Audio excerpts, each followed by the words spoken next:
Perbedaan antara Infinix Hot 50 4G dengan Infinix Hot 50 Pro 4G. Ya, kali ini gue mau ngebahas HP entry level, varian Hot 50 dan Hot 50 Pro 4G. Kira-kira apa aja yang di-upgrade? Simak video ini.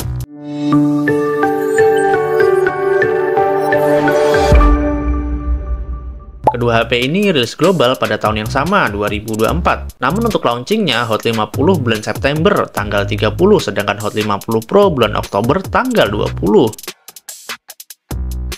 Untuk bodinya sendiri, frame dan back door keduanya sama-sama pakai plastik atau polikarbonat. Oh iya, masalah bobot, Hot 50 punya bobot yang lebih enteng di 187 gram, sedangkan Hot 50 Pro di 190 gram. Ya, walaupun beda 3 gram doang sih. Untuk HP entry level, Hot 50 Pro ini masih ada IP-nya, pakai IP54, yang udah tahan percikan air dan juga debu. Sedangkan varian Hot 50 yang biasa, gue udah coba nyari datanya, belum nemu IP-nya IP berapa. Namun ada keterangan splash proof atau tahan percikan air. Kalau untuk back cover belakangnya, keduanya nggak ada perubahan. Bedanya di varian warna aja. Hot 50 punya 4 varian warna, Hot 50 Pro ada 3 varian warna.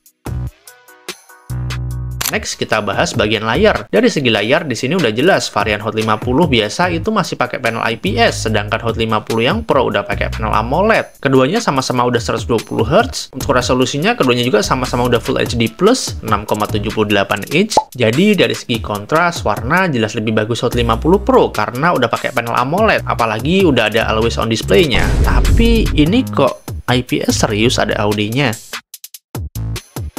Oke, next kita beralih ke bagian RAM atau memori. Keduanya sama-sama pakai jenis RAM LPDDR4X dengan storage juga sama-sama udah UFS 2.2. Yang membedakan adalah Hot 50 punya 2 varian memori, ada 8128 dan 6256. Sedangkan Hot 50 Pro cuma ada 1 varian memori, 8256 GB. Untuk selisih harganya itu di sekitaran 400 sampai 300 ribuan lah kira-kira. Oke, kita ke bagian kamera. Kameranya sama aja sih, sama-sama punya lensa 50 megapiksel, sama-sama support perekaman 2K 30 fps. Bedanya Hot 50 ada kamera depth 2 megapiksel, itu doang. Untuk selfie kamera juga sama, keduanya sama-sama pakai 8 megapiksel dengan fitur LED flash juga, dan udah support sampai perekaman 2K 30 fps. Jadi kalau dari segi kamera nggak beda jauh, cuman di bagian depth aja. Nah, untuk baterainya sendiri, keduanya sama-sama punya baterai 5000 mAh. Perbedaannya di bagian cas, di mana Hot 50 ini baru support 18 watt. Kalau untuk penuh 100% mungkin dibutuhkan sekitar 1 jam 50 menitan. Sedangkan varian yang Pro itu udah support 33 watt. Untuk penuh 100% dibutuhkan sekitar 50-55 menit. Next, fitur dan konektivitas. Gue bahas persamaannya dulu ya, nanti baru perbedaan. Persamaannya, konektivitasnya sama-sama 4G, sama-sama support NFC, udah USB OTG, ada radio FM, udah support bypass charging. Untuk sensor keduanya juga lengkap, namun sama-sama belum ada gyro hardware-nya, jadi gyronya masih software. Nah, perbedaannya antara lain adalah fingerprint, di mana Hot 50 biasa itu fingerprint-nya nyatu sama tombol power, sedangkan Hot 50 Pro itu fingerprint-nya di layar. Ya, itu merupakan benefit layar AMOLED sih. Nah, selanjutnya perbedaannya adalah dari speakernya, di mana Hot 50 biasa itu speakernya masih mono atau single speaker, sedangkan Hot 50 Pro itu udah stereo speaker atau dual speaker. Nah, untuk perbedaan fiturnya segitu aja, mungkin kalian mau nambahin bisa tulis di kolom komen.